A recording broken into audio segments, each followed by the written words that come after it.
Antes de darmos início à nossa fala, primeiramente, eu vou usar aqui as palavras do Dr. Daniel Hyde no livro dele, que nós apresentamos há pouco tempo, que é O Berçário do Espírito Santo. Daniel Hyde diz que não podemos pensar nessa verdade como sendo a quarta marca da igreja, isso é, toda igreja que não tem que não tem o culto inclusivo, isto é, em que os filhos participam do culto junto com os pais, você não pode dizer simplesmente que essa igreja não é uma igreja verdadeira, que ela é ímpia, que ela pratica algo que... Então nós temos que ter o cuidado para não criarmos aqui uma marca na igreja, que todo aquele que vá pensar que discorde ou que não pratique exatamente assim, por outras razões e muitas outras razões, você vai tratar essa igreja como sendo uma igreja que não é uma igreja verdadeira. Então, mas sem dúvida alguma, não praticar isso, você não está buscando o bem da igreja, o bem-estar da igreja. Essa não é uma doutrina da essência da igreja, mas é uma doutrina do bem-estar da igreja. Então, quando nós não praticamos isso, certamente a igreja vai passar por grande sofrimento e muitas dificuldades em médio e longo prazo. Certo? Muitas dificuldades, sem dúvida alguma. Então, quando esse tema vem à tona, a primeira coisa é nós vamos ter que nos desarmar. Nós vamos aqui fazer uma guerra e nós vamos estabelecer aqui um princípio que quem não passou dessa linha é crente, quem não passou não é crente, certo? Então, não é esse o nosso entendimento, nem é isso que nós queremos passar essa impressão para a igreja, nem para os que estão presentes aqui.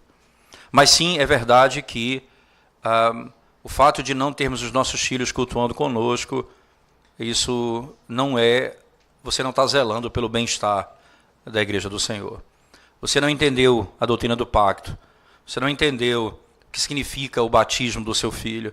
Você não entendeu o que significa ele ser edificado e aprender com o batismo das outras crianças que ele pode ver. Como ele pode se beneficiar do batismo, não só do seu batismo, como dos outros que são batizados. E quando você vê o batismo, você mesmo pode pensar e refletir sobre o batismo que foi dado a você, que você recebeu e que você passou por ele. Então, sem dúvida alguma, ausentar-se do culto é você impedir que o seu filho e que a sua casa tenha a plena compreensão da doutrina do pacto, né? O que nós vamos ver nas Escrituras em pouco tempo mostra o zelo do Senhor em ajuntar a família e o nosso desprezo por essa verdade quando nós nos esforçamos para tirar os nossos filhos da comunhão da igreja, isto é, do culto público como deve ser ordenado, como ordenado pelo Senhor.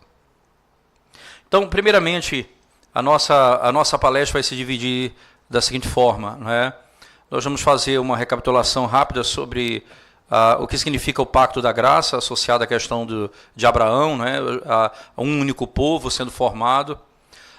Posteriormente, nós vamos mostrar que esse conceito de um único povo no pacto abraâmico, né, ele vai implicar especificamente no fato de que agora as mesmas ordenanças dadas aos filhos da antiga aliança, ela é dada também aos filhos da nova aliança.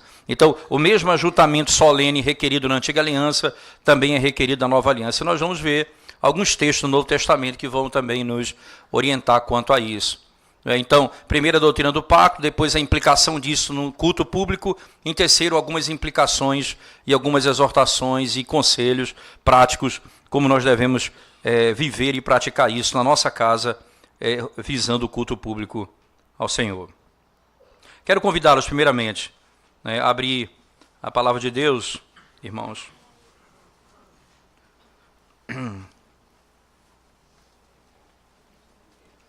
Desculpa. Palavra de Deus no livro de Êxodo, por favor.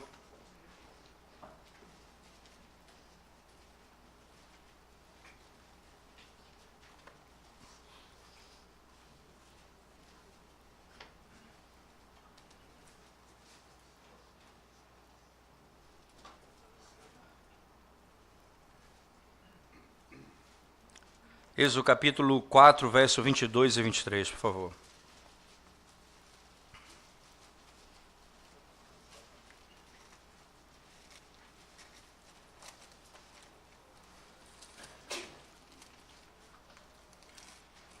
Diz assim a palavra de Deus, Êxodo 4, verso 22 e 23. Dirás a Faraó, assim diz o Senhor, Israel é meu filho, meu primogênito. Digo-te, pois, deixa aí meu filho, para que me sirva. Mas se recusares deixá-lo ir, eis que eu matarei teu filho, teu primogênito. Deixa o meu filho ir, para que possa me servir.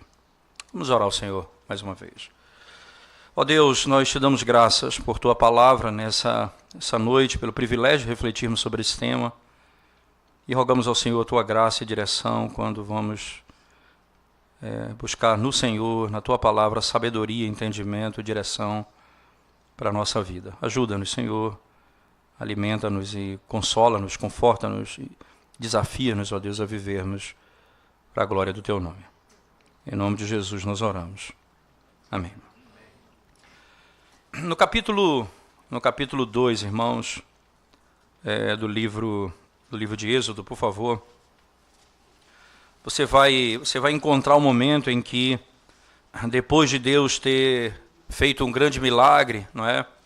Você vai perceber que no capítulo 1, no livro de Êxodo, Deus vai fazer o grande milagre porque Faraó e o seu exército e os seus homens e as parteiras, muitas delas, eram ordenadas a morte dos filhos dos judeus, né? Daqueles que estavam no Egito. E essa matança, não é, ela visava exatamente impedir, não é, que os filhos ou que a nação crescesse ou que eles pudessem, de alguma maneira,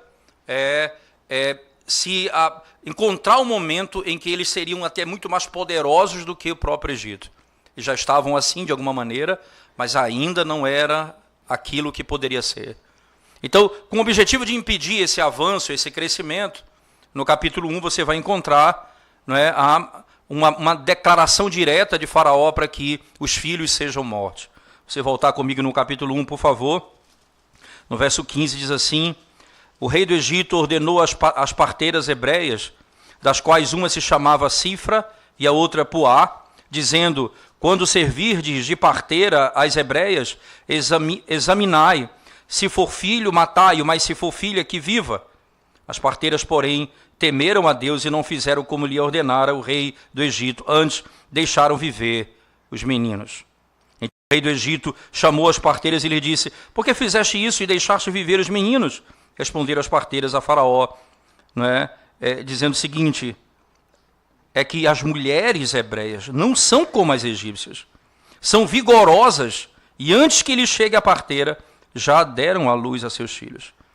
E Deus fez bem às parteiras, e o povo aumentou e se tornou muito forte. E porque as parteiras temeram a Deus, ele lhes constituiu família. Então ordenou Faraó a todo o seu povo, dizendo: a todos os filhos que nasceram aos hebreus lançareis no Nilo, mas a todas as filhas deixareis viver. Veja, é uma ação direta, não é, para o crescimento do povo de Deus.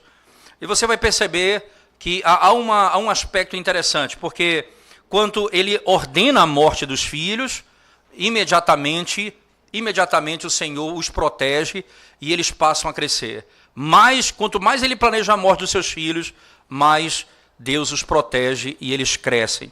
Acontece que agora ele muda a estratégia. Não é mais para matar simplesmente no nascimento, agora é para pegar os meninos e lançar no Nilo. O que é que acontece, por favor, capítulo 2, depois da segunda ordem: foi-se um homem da casa de Levi e casou com uma descendente de Levi, e a mulher concebeu e deu à luz um filho, e vendo que era formoso, escondeu-o por 3 meses. Não podendo, porém, escondê-lo por mais tempo, tomou um cesto de junco, calafetou-o com betume e piche, e pondo nele o menino, largou-o no carriçal à beira do rio.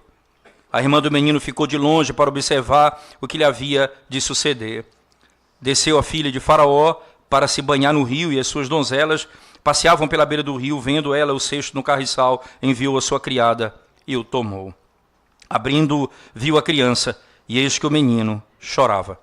Teve compaixão dele e disse: este é menino dos hebreus. Então disse sua irmã, filha de Faraó: queres que eu vá chamar uma das hebreias que sirva de ama e te crie a criança?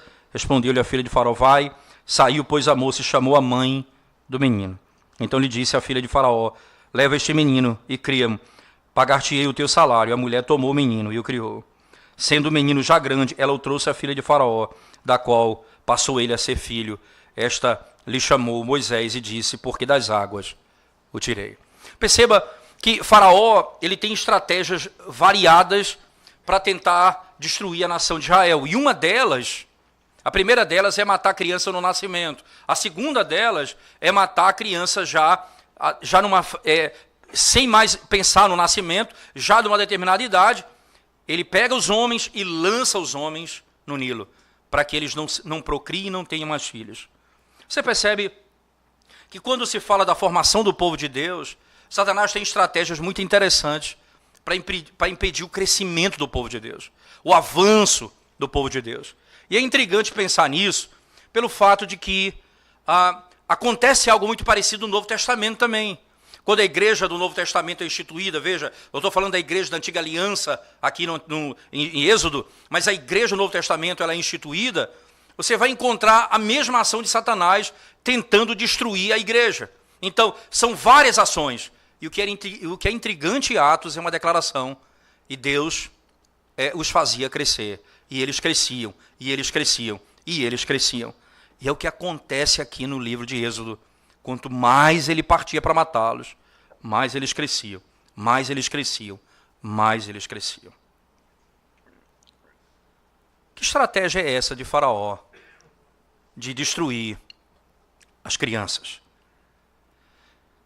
Por que é importante para ele destruir as crianças?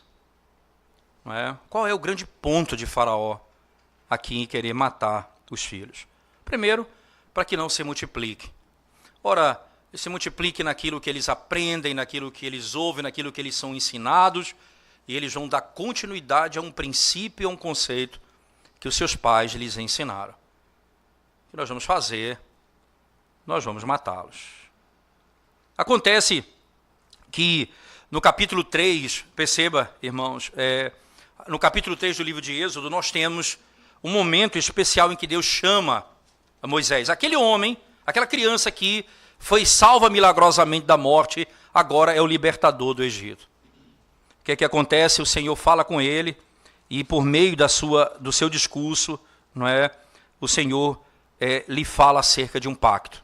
Por favor, no capítulo 3, verso 13 em diante, diz assim: disse mais Moisés a Deus: eis que quando eu vier aos filhos de Israel, eles disser: o Deus de vossos pais me enviou a vós outros, e eles me perguntarem: qual é o seu nome? Que lhes direi? Disse Deus a Moisés: eu sou Deus, eu sou o que sou. Disse mais: assim dirás aos filhos de Israel: eu sou, me enviou a vós outros. Disse Deus ainda mais a Moisés: assim dirás aos filhos de Israel: o Senhor, o Deus de vossos pais, o Deus de Abraão, o Deus de Isaque e o Deus de Jacó, me enviou a vós outros. Este é o meu nome eternamente, e assim serei lembrado de geração em geração. Perceba que quando o que Deus vai fazer agora em libertar o povo do cativeiro, ele traz à memória o pacto que ele fez com Abraão, Isaque e Jacó. Aquele pacto que disse que faria dele uma grande nação, e que eles seriam como as estrelas dos céus, e que Deus iria também abençoar todas as famílias da terra em Abraão.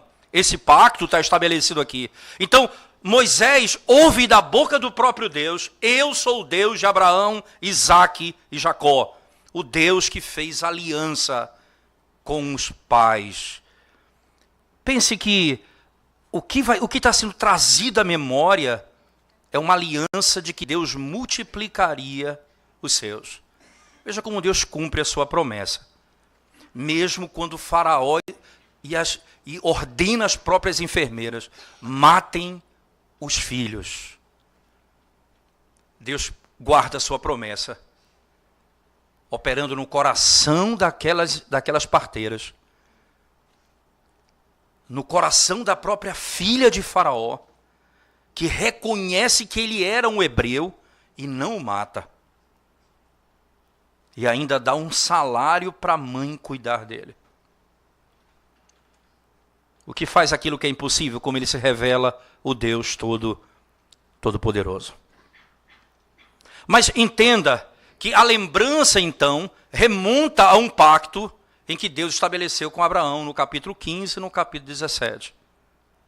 Tem um teólogo chamado Stuart Robinson, acho que o Dr. Piper, no capítulo 17 de Gênesis, trabalhou um pouco sobre isso. Eu não quero passar por cima dessa informação, melhor falar em cima daquilo que já foi falado, mas só lembrando, o Robinson é um teólogo que vai dizer exatamente isso. Ele diz que o pacto de Deus com Abraão, no capítulo 17 de Gênesis, é um pacto eclesiástico, onde ele mostra como que Deus ali estabelece a sua igreja, e como que ele separa um povo para si. Como funciona? Ele separa um povo especificamente, e esse povo vai ser pelo nascimento, isto é, eles vão crescer, as suas esposas vão gerar filhos, ou vão vir de fora, que são os escravos de fora. Todos eles serão circuncidados, tanto o que foi comprado, como o que nasceu em casa. Todos esses recebem um sinal, um selo. Eles são membros do povo de Deus. Para que eles se tornem membros desse povo, eles recebem então um sinal. Não basta simplesmente nascer, é necessário receber o sinal.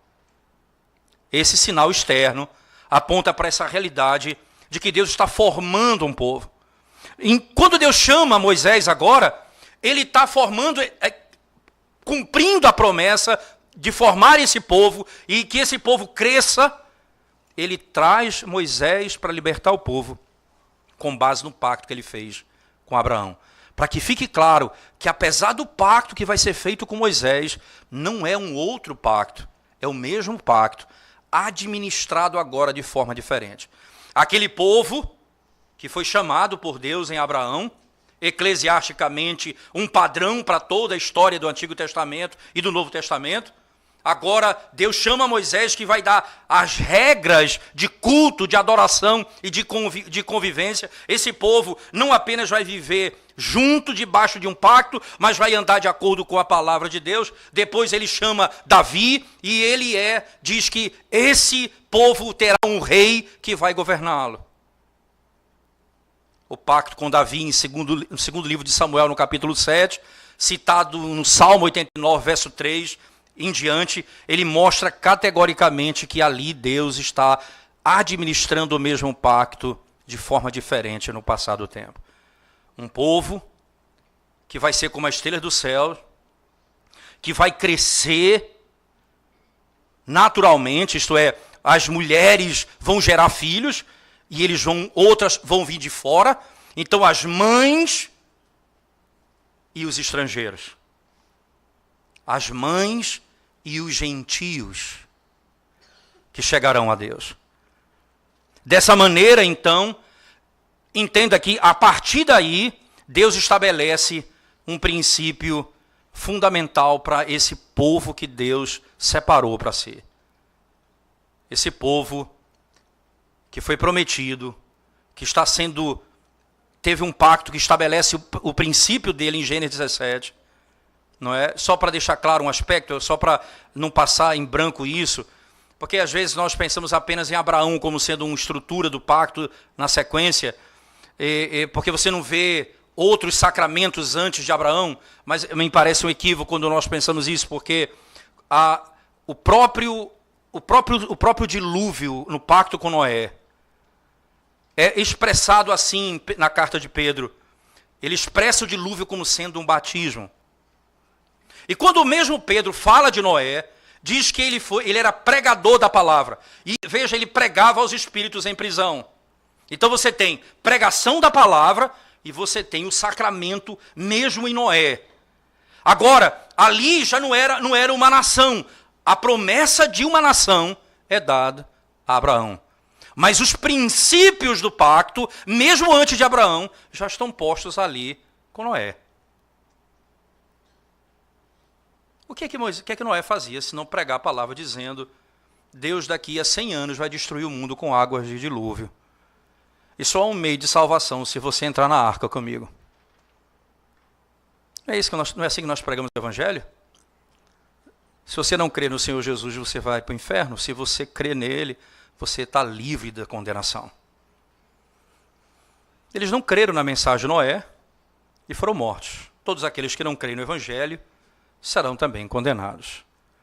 Nesse sentido, agora expresso no sentido de uma promessa pública de um povo, Deus chama Abraão e passa então a estabelecer esse conceito. Uma nação que vai crescer por meio de nascimento dos filhos e por meio daqueles que são escravos comprados. No verso 3 do capítulo 12 de Gênesis, 1, 12 e 3, ele vai dizer que em todas as famílias da terra seriam benditas no nome dele. Está posto que Deus iria salvar as nações já no pacto feito com Abraão. Óbvio que, pensando nisso, não é, você vai para a sequência comigo, para o texto que nós acabamos de ler. Veja que, entenda que como a preocupação de Faraó com as crianças não termina aí. No capítulo 4 ela continua. Capítulo 4, verso 22 e 23, que nós acabamos de ler. Veja o que exatamente Moisés diz. Não é? No capítulo 4, verso 22 e 23, ele diz assim: digo-te, pois, deixa aí meu filho para que me sirva. Mas se recusares deixá-lo ir, eis que eu matarei teu filho, teu primogênito. Estando Moisés no caminho, numa estalagem, encontrou o Senhor e o quis matar. Desculpa, o 23, eu pulei para o 24. O 23, digo-te, pois, deixa aí meu filho, para que me sirva, mas se recusares deixá-lo ir, eis que eu matarei teu filho, teu primogênito. Deus diz: Israel é o meu filho, o meu primogênito. Deixa o meu filho ir.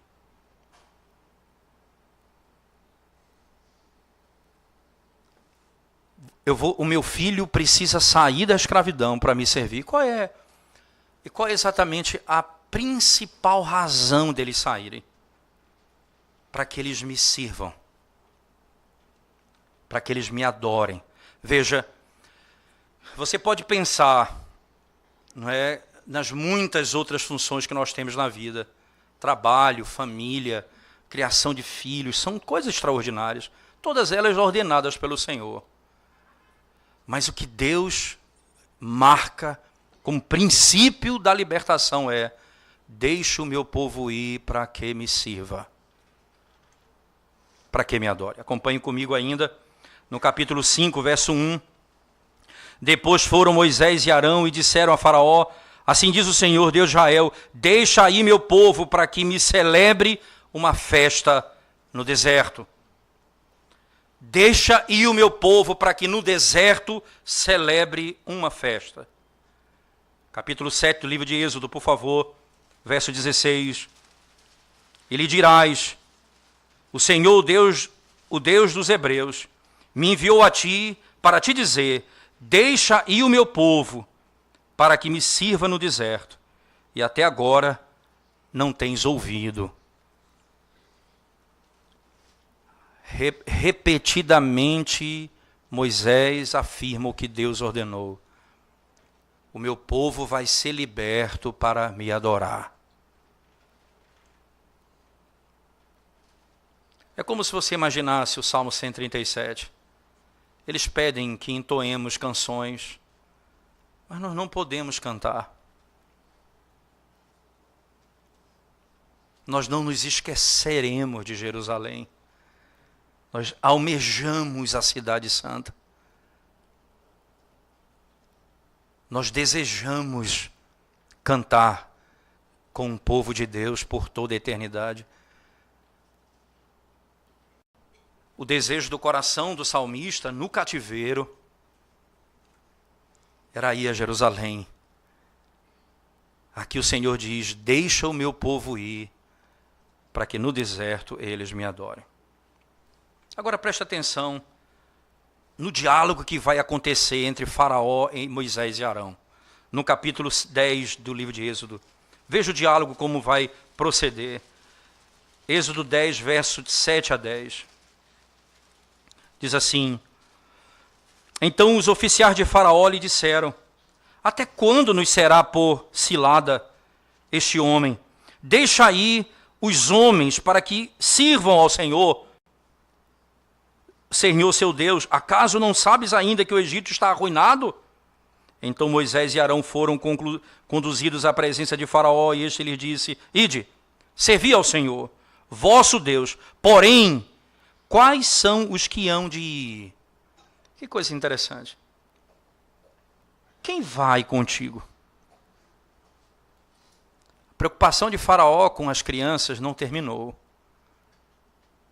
Ele quis matá-los, quis afogá-los, agora não quer que eles venham a Cristo. Não os impeçais. Não os impeçais. Na sequência do texto, veja, por favor, comigo, no verso, nós estamos lendo o verso 7 especificamente, né? No verso 9 agora.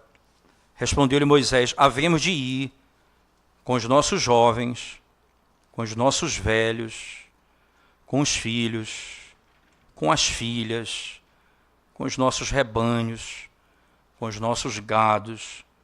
Havemos de ir, porque temos de celebrar a festa ao Senhor. Ninguém ficará. Os nossos filhos não se apartarão de nós. Matthew Henry, comentando esse texto, diz: Satanás, por trás de Faraó, sempre tenta impedir os filhos de cultuar a Deus. Satanás, por meio de Faraó, sempre tenta impedir os filhos de cultuar a Deus. Interessante que todo Israel, Deus disse a Moisés, todo Israel deve ir para o deserto para celebrar a festa ao Senhor, incluindo as crianças, filhos e filhas. Interessante que a palavra hebraica utilizada lá, ela pode significar criança, o infante mesmo. Como Moisés no capítulo 2, verso 6. A mesma palavra usada para Moisés, naquela idade dele, é a palavra usada aqui para se referir à criança. O infante deve ir adorar. A criança que ainda mama. Um garoto como Ismael, um jovem como José, todos eles deveriam ir adorar o Senhor. E quem são esses? Veja que coisa impressionante, irmãos. Preste atenção.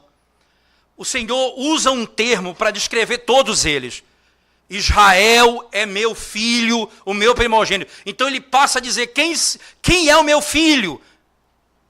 Pai, a mãe, a criança, o menino, a menina, esses são meus filhos. Você percebe que todos eles são tratados como primogênitos de Deus. Como o povo de Deus. E o princípio, então, que se estabelece é para que eles possam me adorar. Para que eles possam servir ao Senhor. Interessante, tem um material escrito por Robert Raymond, que é um livro Contendendo pela Fé, são vários artigos que ele utiliza, e tem um capítulo nesse livro chamado As Crianças no Pacto. Isso é apenas um capítulo, é um artigo de muitos artigos, não é um livro que trata de um tema único, são coletânea de artigos que ele escreveu, e nessa coletânea tem um artigo chamado Crianças no Pacto. Interessante que ele usa exatamente essa expressão. A libertação do povo do Êxodo, não é, do Egito, que é um tipo da igreja do Novo Testamento, diz ele, Deus especificamente, não é, usou uma expressão: lembro do meu pacto com Abraão, Isaque e Jacó. Eu lembro do meu pacto com Abraão, Isaque e Jacó. E ele diz ainda, de novo, através da história de Israel como nação no Antigo Testamento, Os profetas traçam a extensão da graça de Deus para a nação por meio da sua fidelidade ao pacto que foi prometido a Abraão. Todas as vezes ele faz referência a esse pacto que Deus faria de Abraão uma nação, um povo para ele.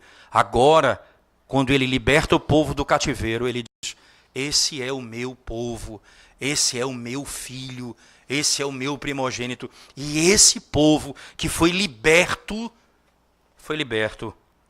para me servir e para adorar ao Senhor. Foi simplesmente para esse fim. Todos aqueles menores ou maiores, do menor ao maior, eles foram chamados por Deus para adorá-lo. Mas Faraó não vai concordar com ele. Veja o verso 10 do capítulo 10. Replicou-lhe Faraó: seja o Senhor convosco, caso eu vos deixe ir as crianças. Vede, pois, tendes conosco mais intenções. Interessante, nós não podemos entender isso. Vocês não têm boas intenções conosco. A controvérsia entre Moisés e Faraó começa no capítulo 5, verso 2, não é? Dizendo que eles poderiam ir, mas não poderiam ir muito longe. No capítulo 8, verso 28, veja lá. No 5:2 começa o diálogo. No 8:28 ele diz: vocês podem ir, mas não vão muito longe, fiquem perto, não é? Depois, no capítulo 10, verso 10 e 11, vocês vão, mas não com seus filhos, não é? Vocês vão, mas não com seus filhos.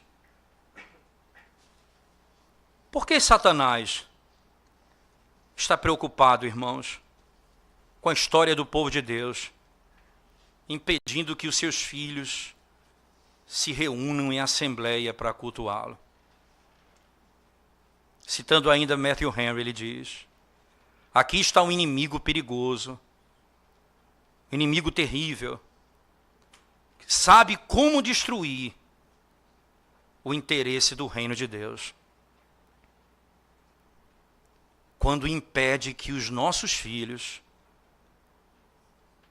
desejem e pratiquem o serviço mais glorioso que alguém possa praticar nessa vida, que é servir ao Senhor.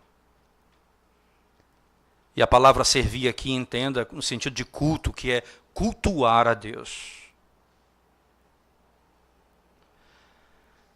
Essa consciência, ela pode ser vista, por exemplo, agora, lá no Novo Testamento. Eu queria que você abrisse sua Bíblia comigo na carta de Paulo aos Efésios. Por favor. Capítulo 1. Efésios, capítulo 1.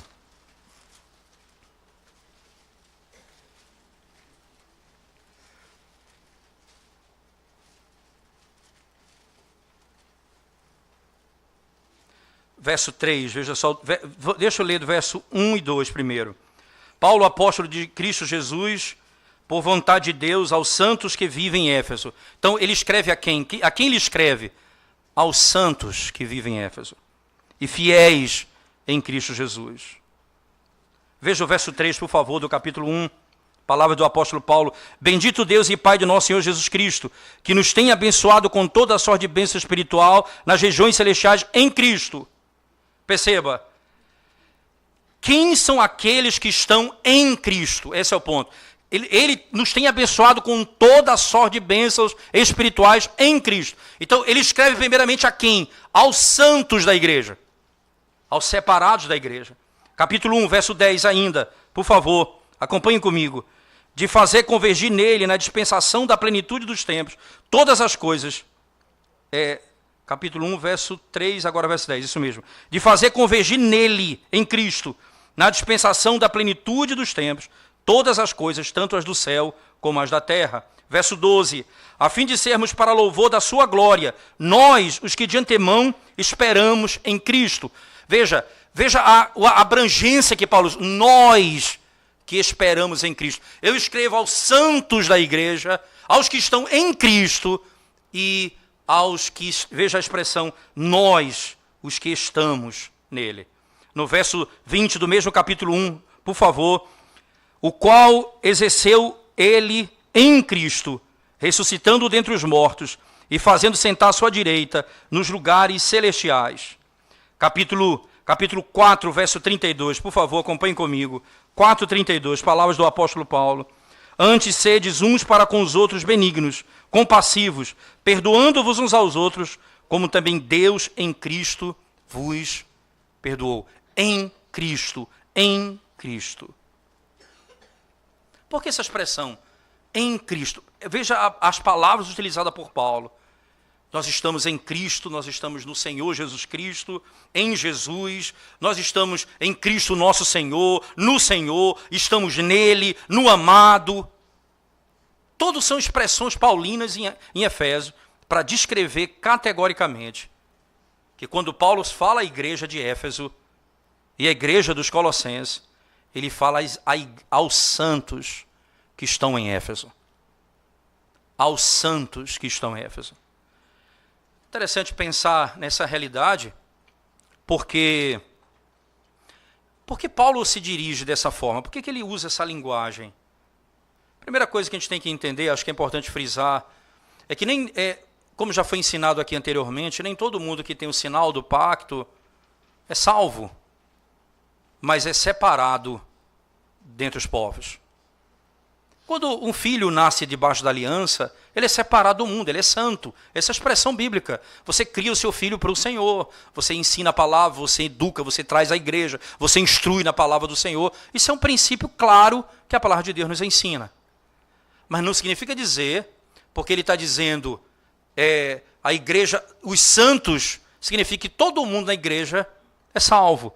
Mas porque todos que estão ali foram o quê? Separados pelo batismo e pela profissão de fé, caso sejam adultos, para poder participar da igreja. Assim como em Gênesis 17, o que pertencia ao povo de Deus tinha de ser circuncidado, também aquele que pertencia à igreja do Senhor tinha de ser batizado. Era esse o membro da igreja.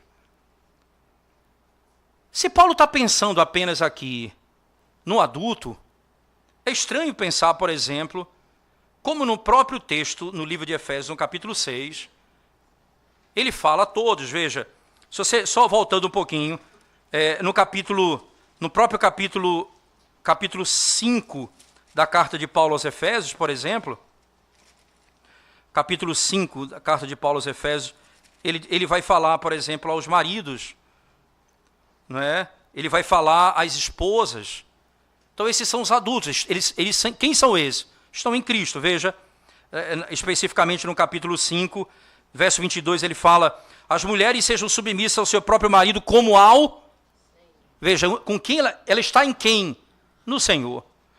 Não é? Veja a sequência, porque o marido é o cabeça da mulher, como também Cristo é o cabeça da igreja, sendo este mesmo o salvador do corpo.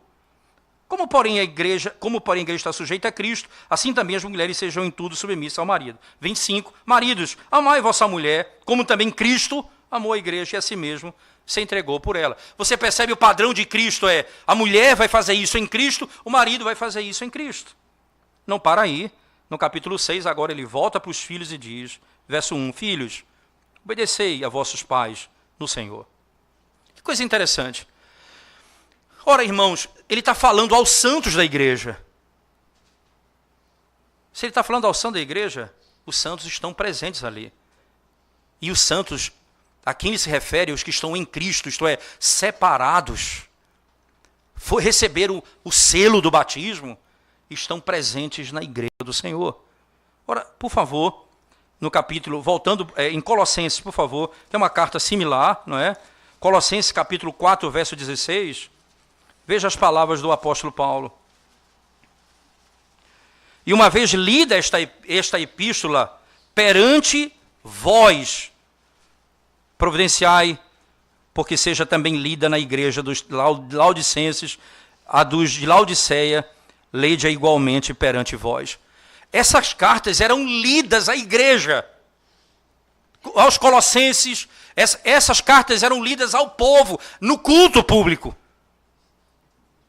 E ele então se dirige às crianças no culto e diz, filhos, obedeçam seus pais. Porque separados, veja, O mesmo princípio, esse povo que foi separado pelo Senhor, recebeu a marca da circuncisão e agora liberto do cativeiro egípcio, recebe uma ordem para que todos possam adorá-lo, do maior ao menor. Nenhum filho ficará para trás, nenhum filho será deixado para trás, todos estarão diante do Senhor, adorando-o. E Paulo faz isso com muita clareza no texto.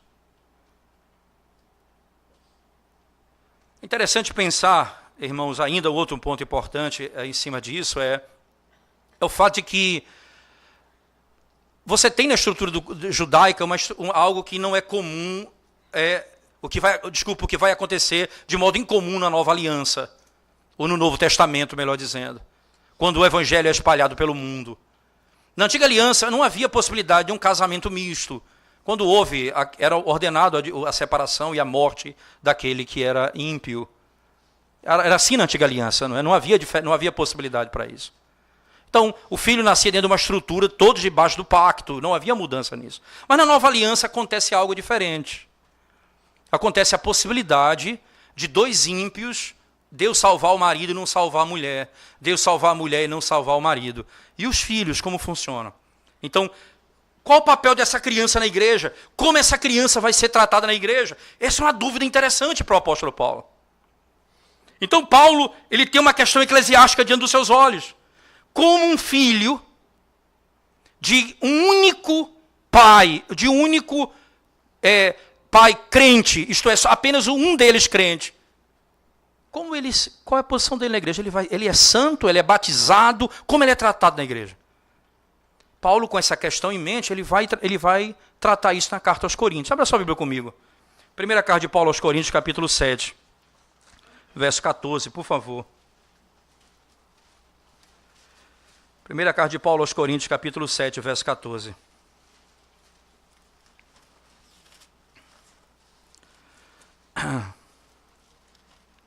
Diz assim a palavra de Deus.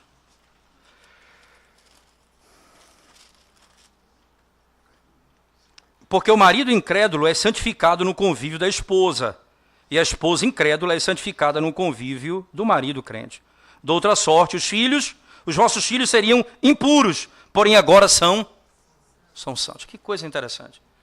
Então eu tenho aqui, irmãos, a discussão isso é tão sério, o papel do filho, qual a situação do filho no corpo de Cristo, que Paulo vai tratar com isso numa exceção, num caso que não era previsto na Antiga Aliança. É por isso que Paulo às vezes vai falar assim, digo eu, não o Senhor. Porque o que ele está dizendo, não há uma prescrição direta na Antiga Aliança, mas por princípio, e eu tendo também o Espírito, digo como será na igreja neotestamentária. É essa autoridade paulina, cheio do Espírito Santo e com a autoridade do Senhor. Então ele vai e diz à igreja o seguinte, o marido, o incrédulo é santificado com o crente. De outra sorte, se não fosse assim, seus filhos não seriam santos. Você percebe que o ponto em questão da santificação do incrédulo não é torná-lo crente, nem batizá-lo, mas mostrar que o crente vai fazer o seu filho santo, mesmo casando, mesmo tendo o caso de dois incrédulos, Deus salvando um e não salvando o outro. Os seus filhos estão debaixo do pacto. Estão debaixo da aliança. Eu lembro uma vez, eu conversando com um pastor batista, muito bom por sinal, mas insistente nessa questão, dizendo da impossibilidade dele de aceitar essa tese. E o argumento central dele foi o seguinte: se você vai batizar o seu filho porque ele é santo, então batiza o marido também, que é santificado por relação com a mulher. É interessante o argumento, mas veja a fraqueza do argumento. Primeiro, você entendeu que o ciclo se fecha com o filho, isto é, o que ele está provando ali é, se dois são crentes no Senhor, seus filhos estão debaixo do pacto. Mas se um é e outro não, como é que eu explico isso? Eu explico porque o crente santifica o ímpio e por isso seu filho é santo. Veja, a conclusão é o filho, não é a salvação do incrédulo em questão aqui. Mas em segundo lugar, Não posso dar uma ordem para uma criança que é dado para o adulto. A pessoa diz assim, veja, porque para o adulto é dito, você tem de crer e ser batizado. Você não diz isso para o seu filho, com 8 dias de nascido, crer e ser batizado. Por que ele é batizado? Porque ele está debaixo do pacto que Deus fez comigo e com a minha esposa.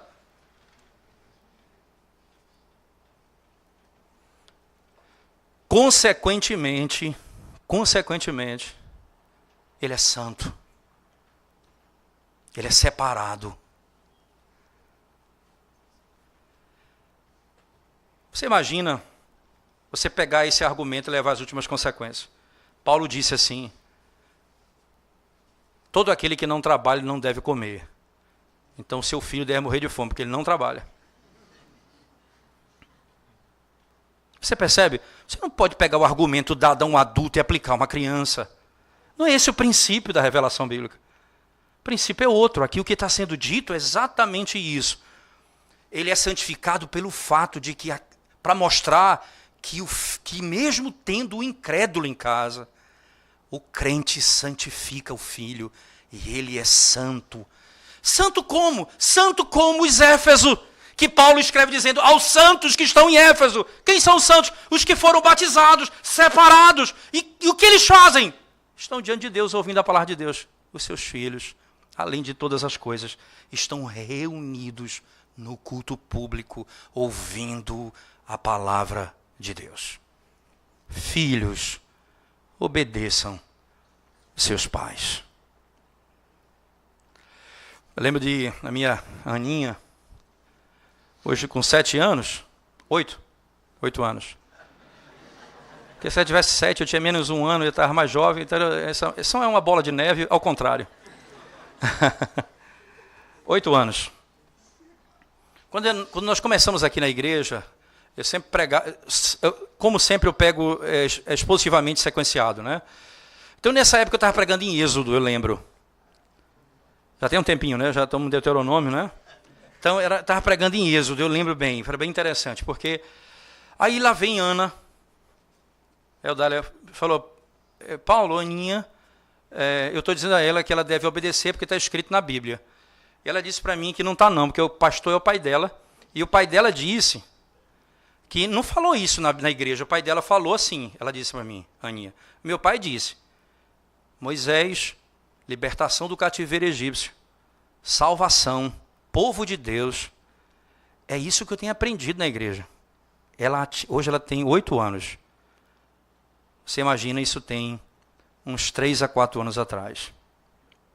Ela sabia o que estava sendo pregado.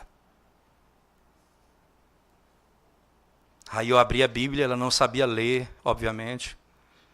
Abri a Bíblia e disse, você não confia no papai? Veja que está escrito na palavra de Deus em Efésios 6. Filhos, obedeçam seus pais. Esse é um mandamento com promessa. Então você tem que obedecer sua mãe. Se a sua mãe falou, é verdade, você tem que obedecê-la. Eu disse, então está na Bíblia mesmo. Eu tenho que obedecer meus pais.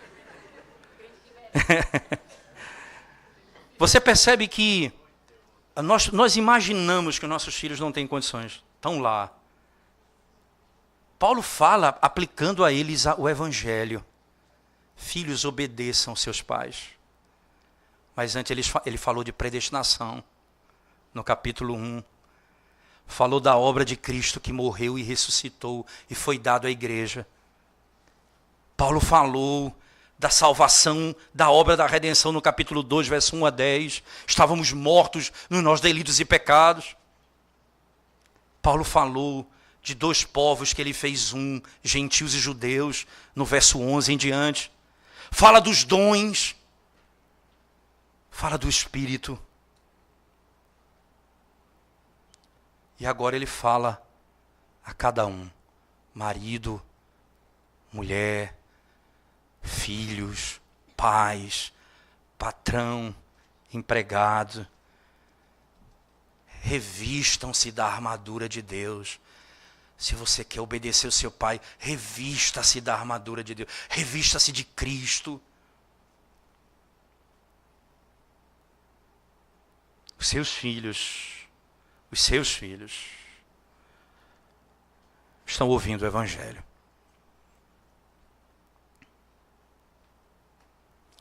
E nós temos impedido, e aqui, irmãos, eu vou ser duro no que eu vou falar, mas eu quero, como Deus é misericordioso, eu quero falar isso com dureza e com misericórdia ao mesmo tempo.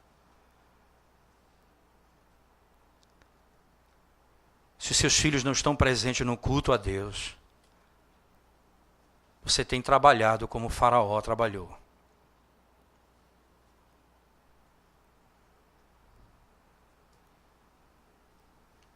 Você tem impedido seus filhos de vir a Deus. Vocês têm negado aos seus filhos o batismo para que eles sejam chamados de santos, separados. Vocês têm negado aos seus filhos o culto público, porque é um elemento importante dizer também. As pessoas pensam que a professora lá atrás, ela vai ter autoridade para pregar. E aí é engraçado que algumas igrejas, para poder fazer o círculo ao redor disso aqui, eles criaram um sistema de botar pastores para pregar para as crianças. Veja bem, se os pastores pregam lá, por que não pregam aqui?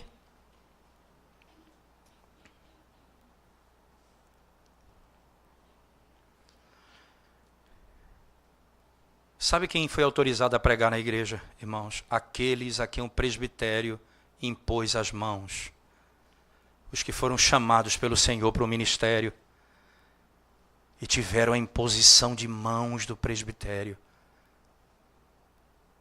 autorizando-os a pregar a palavra de Deus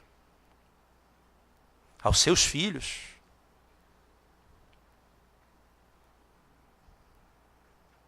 Não estou desmerecendo os professores que estão ensinando. Estou dizendo que eles não receberam do Senhor a autorização para pregar na hora do culto.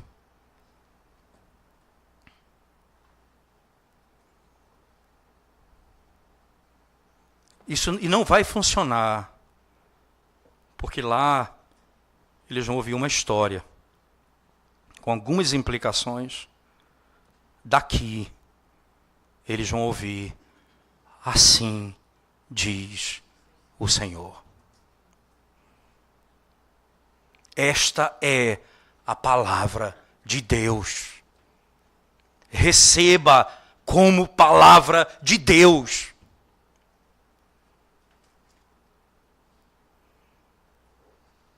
E nós estamos negando isso aos nossos filhos. Certamente, muitas outras questões se levantam e práticas que podemos discutir aqui, eu quero pontuar algumas. Mas uma delas é reconhecer que quando você está numa igreja, que um pastor que está numa igreja de muito tempo como pastor dessa igreja, ou ele chega para pastorear essa igreja que já é antiga, melhor dizendo, e tem essa prática de separar as crianças por muito tempo. Então, ele pergunta para mim o que é que eu devo, o que é que o senhor acha que eu devo fazer. O meu conselho é sempre esse. O que você precisa primeiro resgatar nas famílias é o culto doméstico. Você precisa urgentemente, com seus presbíteros, visitar família por família da igreja e dar a eles instruções como fazer o culto doméstico. Para que eles façam todo dia. E os seus filhos, do menor ao maior, 15, 20 minutos sentados. E você diz a eles: nós estamos cultuando, nos preparando para o dia do Senhor, quando nos reuniremos com todas as famílias da igreja para ouvir a palavra de Deus.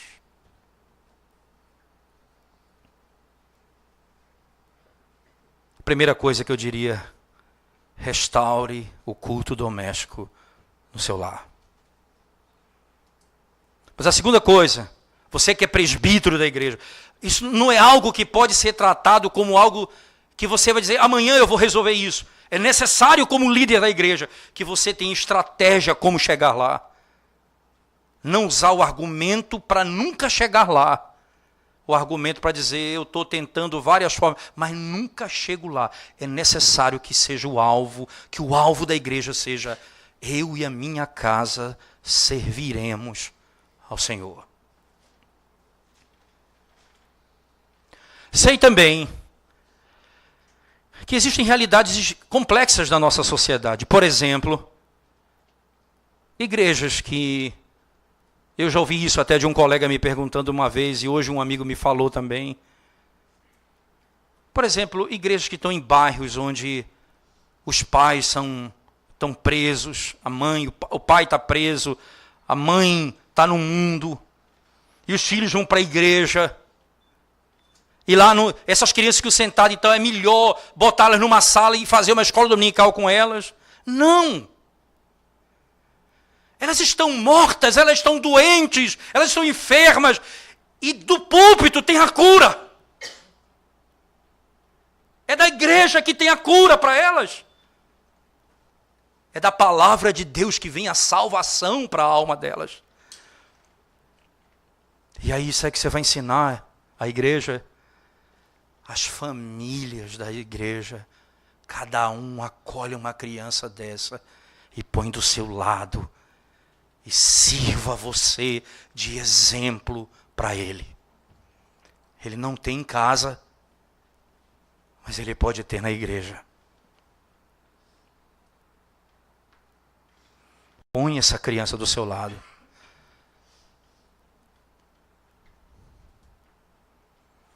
E certamente nós poderemos ver grandes transformações no nosso meio. Mas você que pertence à igreja, cuja ênfase no culto não exclui os filhos, ouvindo a voz de Deus como Moisés compreendeu isso. Ninguém ficará, todos sairão e servirão ao Senhor juntos. Vocês têm um privilégio de ver todo domingo o salmo sendo cantado, a palavra sendo pregada, o sacramento sendo administrado. E seus filhos, eu vejo isso com a multidão de crianças que tem na nossa igreja no domingo. Eu vejo isso na ceia.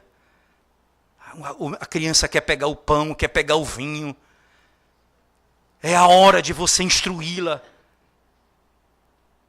É a hora de você dizer a ela: o que é isso?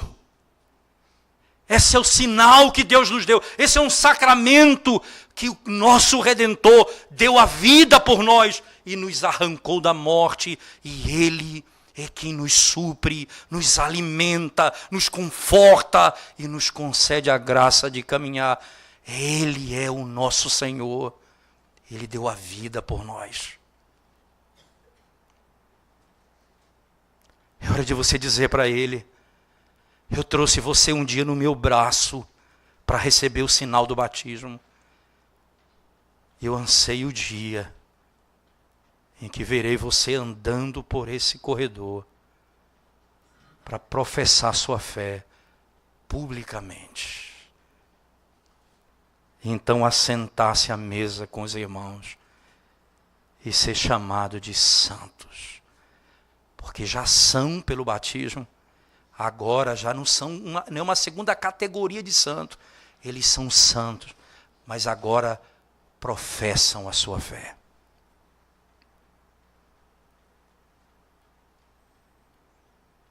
Que privilégio a igreja do Senhor tem concedido a você, pai e mãe, de ter os seus filhos assentados dominicalmente, manhã e noite, ouvindo a fiel pregação da palavra de Deus. Mas eu falo a você, pastor, principalmente, líder de igreja hoje aqui. Reflita sobre essas verdades e tenha certeza que essa é a vontade de Deus.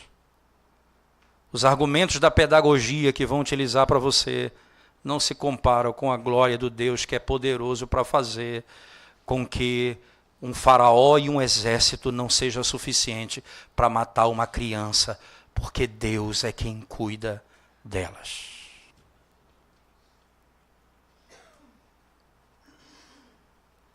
e Ele abrirá o entendimento dos seus filhos para poder ouvir e compreender no tempo determinado a palavra de Deus.